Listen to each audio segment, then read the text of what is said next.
நண்பர்கள் எல்லாருக்கும் வணக்கம். வெல்கம் டு எனது சமையலறையில். இன்னைக்கு உங்களுக்கு ரொம்பவே சூப்பரான டேஸ்டியான ட்ரெடிஷ்னலான அத்தன்டிக்கான கேரளா மீன் குழம்பு தான் உங்களுக்கு செஞ்சு காமிக்க போறேன். வாங்க வீடியோக்குள்ள போகலாம். கேரளா மீன் குழம்புனாலே ஒரு தனி டேஸ்ட் இருக்குங்க. அதுக்கு ஒரே ஒரு ரீசன், இந்த கொடம்புளி தான். இந்த கொடம்புளி நான் மூணு கொடம்புளியை நல்லா கழுகி கிளீன் பண்ணிட்டு சுடுதண்ணியில போட்டு வச்சிருக்கேன். சுடுதண்ணியில போட்டால் சீக்கிரமே ஊறி கிடச்சிரும். ஒரு சின்ன துண்டு இஞ்சியை நல்லா தட்டி இதையும் இந்த கொடம்புளிக்குள்ள போட்டு வச்சிடலாம். இஞ்சி ஒரு 1 to 1.5 இன்ச்சு இஞ்சி இருக்கும்.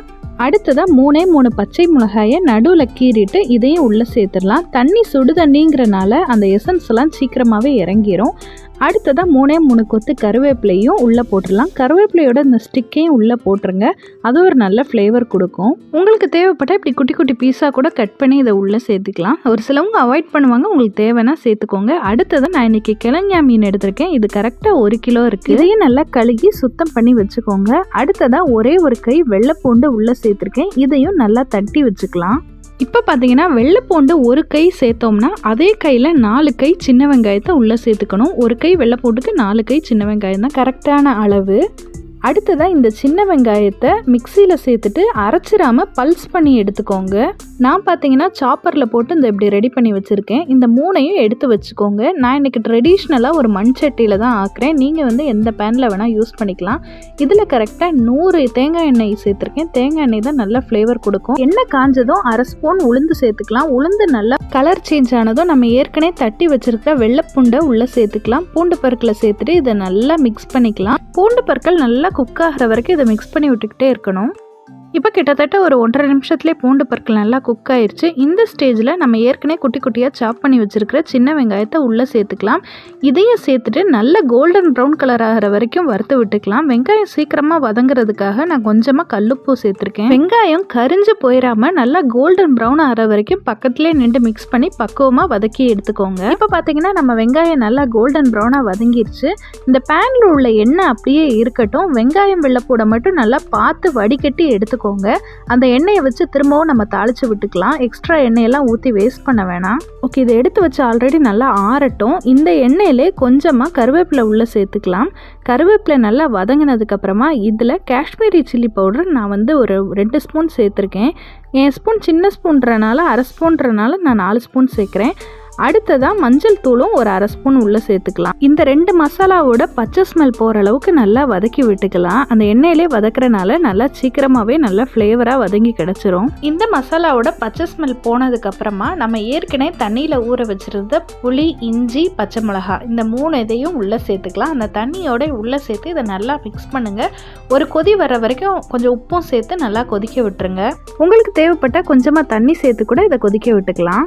நான் பார்த்தீங்கன்னா கொஞ்சமாக தண்ணி ஆட் பண்ணிக்க போகிறேன். இப்போ இது நல்லா கொதிக்கிற வரைக்கும் நம்ம வெயிட் பண்ணிக்கலாம். அப்போ தான் அந்த கொடம்புளியோட எசன்ஸ் எல்லாம் நல்லா ஊறி கிடைக்கும். இந்த ஸ்டேஜில் நம்ம ஏற்கனவே வறுத்து வச்சிருக்கிற வெங்காயம் அண்ட் பூண்டை நல்லா மிக்சியில் தண்ணி ஊற்றியே நல்லா நைஸாக அரைச்சி எடுத்துகிட்டு வச்சுக்கலாம். இதை ஒரு மூடி போட்டு நல்லா கொதிக்க விட்டுக்கலாம். நல்லா புளியோட எசன்ஸ் எல்லாம் நல்லா ஊறி வரணும் இல்லைங்களா?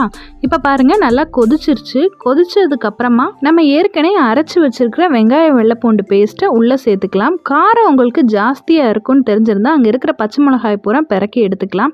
இல்லை நல்லா ஸ்பைசியாக தான் சாப்பிடுவேன்னா பச்சை மிளகாய் உள்ளே இருக்கட்டும். இப்போ இந்த அரைச்ச பேஸ்ட்டில் மிச்சம் உள்ளதை மிக்சி ஜாரில் கொஞ்சம் தண்ணி சேர்த்து நல்லா அலசிட்டு கூட உள்ளே சேர்த்துக்கோங்க. இதையும் நல்லா மிக்ஸ் பண்ணி விட்டுட்டு உப்பெல்லாம் கரெக்டாக இருக்கான்னு பார்த்துக்கோங்க. பார்த்துட்டு இதையும் மூடி போட்டு ஒரு கொதி வர்ற வரைக்கும் கொதிக்க விட்டுக்கலாம்.